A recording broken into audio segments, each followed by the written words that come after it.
கிறிஸ்துவுக்குள் மிக பிரியமான என் அன்பு சகோதர சகோதரிகளுக்கு ஆண்டவராய் இயேசு கிறிஸ்துவின் நாமத்திலே வாழ்த்துக்கள் கூறி இந்த நாளின் தியானத்திற்கு உங்களை அன்போடு அழைக்கிறோம்.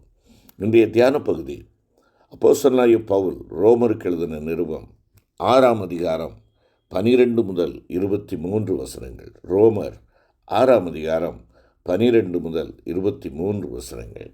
தியான வசனம் 6ஆம் அதிகாரம் 23ஆம் வசனம். 6:23. பாவத்தின் சம்பளம் மரணம். பாவத்தின் சம்பளம் மரணம். மற்றொரு வசனத்தை கூட நான் உங்களுக்கு கொடுக்க விரும்புகிறேன். வெளிப்படுத்தின விசேஷம் 21ஆம் அதிகாரம் 8வது வசனம். 2ஆம் மரணமாகிய அக்கினியும் கந்தகமும் எரிகிற கடலிலே பங்கடைவார்கள்.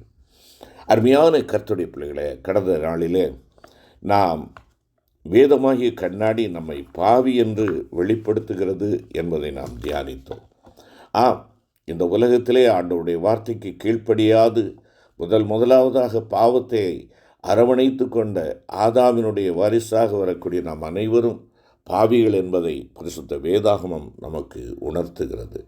நான் பாவம் செய்தேன், நான் பாவியான மனிதன், நான் அசுத்தர்களுடைய மத்தியிலே வாசம் செய்கிறேன் என்று சொல்லி பாவி என்று நாம் ஒத்துக்கொள்ளுகின்ற பொழுது அங்கே தேவன் பாவத்துக்குரிய தண்டனையிலிருந்து நம்மை விடுவிக்கிறவராக இருக்கிறார். எனக்கு அன்பான கர்த்தருடைய பிள்ளைகளே, நாம் செய்கின்ற ஒவ்வொரு கிரியைக்கும் அதற்குரிய பலன் உண்டு. அதற்குரிய பலனை பெற்றுக்கொள்ளுகிறவர்களாக நாம் காணப்படுகிறோம். ஆண்டவருடைய நீதியிலே நீதி மையமாய் இருக்கிறது. நாம் செய்கின்ற ஒவ்வொரு செயல்பாடுகளுக்கும் ஏற்ற பலன் பெறாமல் கிரியைக்கு மாறான பலனை எதிர்பார்க்கிற அநேக நேரங்களிலே நாம் எதிர்பார்த்து கொண்டிருக்கிறோம். அது தவறான ஒன்று. இதனாலேயே தினை விதைத்தால் தினையறுப்பான், வினை விதைத்தால் வினையறுப்பான் என்னும் தமிழ்மொழி நிலவுகிறது. ஆவிக்குரிய வாழ்க்கையில் இது மிக மிக உண்மையானது என்பதை நீங்களும் நானும் உணர்ந்து கொள்ள வேண்டும். ஆண்டவருடைய நீதிக்கு கீழடங்கி அவருடைய சித்தத்திற்கு கீழ்ப்படிபவன் அதற்கேற்ற நற்பலன்களை பெறுகிறான். ஆனால் தெய்வ கட்டளைக்கு கீழ்ப்படியாது பாவம் செய்பவனோ அதற்குரிய தண்டனை அடைவான் என்பதுதான் பரிசுத்த வேதாகமம் நமக்கு கற்றுக் கொடுக்கிற சத்தியம். ஆண்டவருடைய கட்டளையை மீறுதல் பாவம். பாவம் என்றால் என்ன? ஆண்டவருடைய கட்டளையை மீறுவது பாவம். பாவத்தினுடைய பலன் மரணம். பாவத்துக்குரிய தண்டனை மரணமே. இது தெய்வீக வாக்கு. ஆதி மனிதனை ஆண்டவராகிய கர்த்தர் தம்முடைய சாயலிலே உண்டாக்கி அவன் அந்த சாயலிலே நிலைத்திருக்க விரும்பினார். அந்த தேவ சாயலில் நிலைத்திருக்கவும் அந்த சாயலை இழந்து விடாதிருக்கவும் தக்கதாக அவன் செய்ய வேண்டிய கடமையையும் அவனுக்கு கற்றுக் கொடுத்தார். அவன் செய்ய வேண்டிய கடமை விலக்கப்பட்ட மரத்தின் கனியை புசியாதிருப்பதுதான். அதாவது தன்னை படைத்தவரின் கட்டளைக்கு கீழ்ப்படிவதுதான் அவன் செய்ய வேண்டிய கடமை. அவ்விதமாக அவன் கீழ்ப்படியாவிட்டால், அதாவது தேவ கற்பனையை மீறி மனிதன் பாவம் செய்தால் அவனுக்கு தண்டனை மரணம் என்று ஆண்டவராகிய தேவன் கூறுகிறார். நீ புசிக்கும் நாளில் சாகவே சாவாய் என்றார். இந்த நியமமானது ஆதாமுக்கு மட்டுமல்ல, உலக மக்களாகிய உங்களுக்கும் எனக்கும் நம் அனைவருக்குமே கொடுக்கப்பட்டுள்ள ஒரு கட்டளை என்பதை நீங்களும் நானும் உணர்ந்து கொள்ள வேண்டும். நாம் ஆண்டவருடைய சாயலை தரித்து கொள்ள வேண்டுமானால் தேவனுடைய கட்டளைக்கு எந்நாளும் கீழ்ப்படுகிறவர்களாக இருக்க வேண்டும். ஆண்டவர் சொல்லுகிறார், உன் தேவனாகிய கர்த்தரிடத்தில் அன்பு கூறுவதும் உன்னிடத்தில் அன்பு கூறுவது போல பிறனிடத்தில் அன்பு கூறுவதுமே அன்புள்ள தெய்வம் உனக்கும் எனக்கும் கொடுத்திருக்கின்ற அன்பின் கட்டளை, இல்லையென்றால் ராஜரீக கட்டளை. கீழ்ப்படிந்தால் தேவ சாயலில் நிலைத்திருப்போம். கீழ்ப்படியாதவர்கள் மரணத்துக்குள்ளாகிறோம். அருமையான கர்த்தருடைய பிள்ளைகளே, இன்று உங்களுடைய என்னுடைய நிலை எப்படிப்பட்டதாக இருக்கிறது? தேவ சாயலுக்குள்ளாக இருக்கிறோமா? தேவ சாயலை இழந்தவர்களாக இருக்கிறோமா? ஆண்டவருடைய வார்த்தையை நீங்களும் நானும் கேட்டு அதற்கு கீழ்ப்படுகிற அந்த கடமையை நாம் நிறைவேற்றுகின்ற பொழுது தேவ சாயலை நாம் இழக்க வேண்டிய அவசியமில்லை. ஆனால் நாம் ஆண்டவருடைய வார்த்தைக்கு கீழ்ப்படியாத வேளையில், அருமையான கர்த்தருடைய பிள்ளைகளே, வேதம் எச்சரிக்கிறது, பாவத்தின் சம்பளம் மரணம்.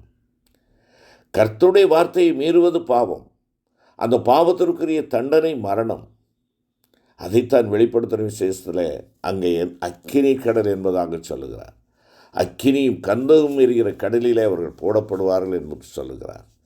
அருமையான என் அன்பு சகோதர சகோதரிகளே, இன்று நீங்களும் நானும் ஆண்டவருடைய சாயலை தரித்தவர்களாக இருக்கிறோமா, அதை இழந்தவர்களாக இருக்கிறோமா? ஆதாம் கீழ்ப்படியாது பாவத்துக்குள்ளாக தன்னை ஒப்பு கொடுத்து விட்டான். தேவ சாயலில் சிருஷ்டிக்கப்பட்ட மனிதன் அவன் தேவனைப் போல ஆக விரும்பினான். ஆதியாகமம் 3:5 அதைத்தான் பார்க்கிறோம். தவறான விருப்பம் கொண்டதினாலே, தவறான துர் ஆலோசனையை பின்பற்றி தவறான வழியை தெரிந்து கொண்டான். விளைவு என்ன? தான் ஒரு நிர்வாணி என்று தன்னை கண்டான். அவனுடைய சுயநிலையை மறைத்து கொண்டிருந்த தேவ சாயல் அவனை விட்டு எடுக்கப்பட்டு விட்டது. ஆம், எனக்கு அன்பான கர்த்தருடைய பிள்ளையே, தேவனுடைய வார்த்தைக்கு கீழ்ப்படியாமல், தேவனுடைய உறவுக்கு இடம் கொடுக்காமல் நாம் தூரமாகின்ற பொழுது நம்மை மறைத்து கொண்டிருந்த தேவ சாயல் நம்மை விட்டு எடுபட்டு விடும் என்பதை மறந்து போகாதே. இங்கே அவனுடைய வாழ்விலே அவனை மறைத்து கொண்டிருந்த தேவ சாயல் அவனை விட்டு நீங்கியது. அவன் பாவத்தினால் எடுக்கப்பட்ட போது அவனுடைய நிலை நிர்வாணி என்பதாகிறது. தேவ சாயல் களையப்படுகிறது, பாவம் அவனை மேற்கொள்ளுகிறது. அதுதான் நிர்வாணி என்கின்றதான நிலைக்குள்ளாக கொண்டு வருகிறது. தேவ சாயலில் தரித்திருந்த போது பகலின் குளிர்ச்சியான வேளையிலே ஏதேனில் ஆண்டவருடன் உலாவிய மனிதன் நிர்வாணியான போது அத்தி இலைகளை உடைத்து கொண்டு தேவ சமூகத்தில் நிற்க தகுதியில்லை என்று கண்டு ஓடி ஒளித்து கொண்டான். அவனுடைய முயற்சியினால் செய்யப்பட்ட அத்தி இலையை ஆடை கூட அவனுக்கு உதவி செய்ய முடியவில்லை. மனிதனுடைய முயற்சி வீண் என்பதை அறிந்து கொள்ள வேண்டும். மனிதனுடைய நீதி காரியத்தை நடப்பிக்காது. மனிதனுடைய நீதியானது அழுக்கான கந்தை போல உதறுகிற அந்த மரத்தின் இலைகளைப் போல காணப்படுகிறது. எனக்கு அருமையான கர்த்தருடைய பிள்ளைகளை, அத்தி இலைகளை உடுத்தியும் கூட தேவனுடைய சமூகத்தில் நிற்க தகுதியற்றவனாகி மாறிவிட்டான். நம்முடைய சுயமுயற்சிகள் யாதொன்றும் தேவனுக்கு முன்பாக நிற்க முடியாது. ஆம், இதுவே பாவத்தின் பலனாகிய மரணம். என் அருமையான சகோதரனே, சகோதரியே, மரணம் என்றால் உடனே அந்த இடத்துல உலக எழுத்தின் பிரகாரமாக அவன் மூச்சை விட்டுவிட்டு அவன் மரித்து போனான் என்பதல்ல.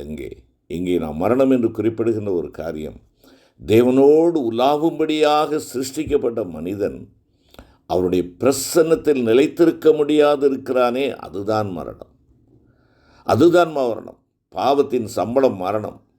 நாம் பாவத்தால் கரைப்பட்டு தேவ சாயலை இழக்கின்ற போது எவ்வளவாக முயன்று நம் சுய பிரயாசத்தால், சுய நீதியால் நம்மை மூடிக்கொள்ள பிரயாசப்பட்டாலும் நம்முடைய நீதியானது கந்தை என்பதை பரிசுத்த வேதாகமம் விளக்குகிறது. இப்படிப்பட்ட யாவரும் கர்த்தருடைய 2ஆம் வருகையில் எரிகிற அக்கினி கடலில் தள்ளப்படுவார்கள். இதுவே பாவத்தின் பலனாகிய 2ஆம் மரணம். தெய்வத்தினிடத்திலே ஒருபோது சேரக்கூடாதபடி பிரிக்கப்பட்டு விடுவார்கள். அருமையான கர்த்தருடைய பிள்ளைகளே, ஆனாலும் இவ்விதமான அழிவினின்று தப்பிக்கொள்ள ஒரே ஒரு வழி உண்டு. ஒருவரும் கிரியை செய்யக்கூடாத ராக்காலம் வருமுன்னே, நம் சரீர மரணத்திற்கு முன்னதாகவே என்னிடத்தில் வருகிற யாரையும் நான் புறம்பே தள்ளுவதில்லை என்று கூறி தாம் உயர்த்தப்படுவதால் தம்மிடம் இழுத்து கொள்ளும் இரட்சகரண்டை வந்து உத்தம மனஸ்தாபத்தோடும் நம் பாவங்களை அறிக்கை செய்வோம் என்றால், நமது பாவங்களை மன்னித்து நம்மை சுத்திகரிப்பதற்கு அவர் நீதியும் உண்மையும் உள்ளவராயிருக்கிறார். ஆண்டவராகிய இயேசு கிறிஸ்துவின் இரத்தம் சகல பாவங்களை நீக்கி நம்மை சுத்திகரிக்கும். அந்த இரக்கத்தின் ஊற்று, ரட்சிப்பின் ஊற்று, அந்த இரத்த ஊற்று இன்றும் ஓடிக்கொண்டிருக்கிறது. அந்த இரக்கத்தின் ஊற்று வற்றி போகாத ஒரு ஊற்று. அவரிடத்தில் ஓடிவா. உன்னுடைய பாவங்கள் எப்படிப்பட்டதாக இருந்தாலும், உன்னுடைய கீழ்ப்படியாமை எப்படிப்பட்டதாக இருந்தாலும், உன்னுடைய சொந்த முயற்சியை, சுயமுயற்சியை, சுயநீதியை நீ நாடாதே, நம்பாதே.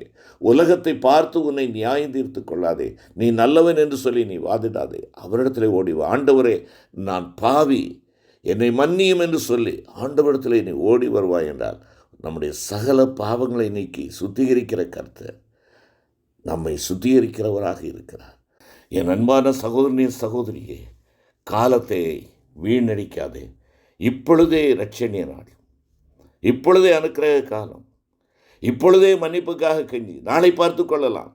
நான் இன்று கற்றுக்கொண்டேன், நாளைக்கு இதை நான் என்னுடைய வாழ்விலே செயல்படுத்துகிறேன் என்று சொல்லி காலத்தை நீட்டாதே, காலத்தை ஒத்தி போடாதே.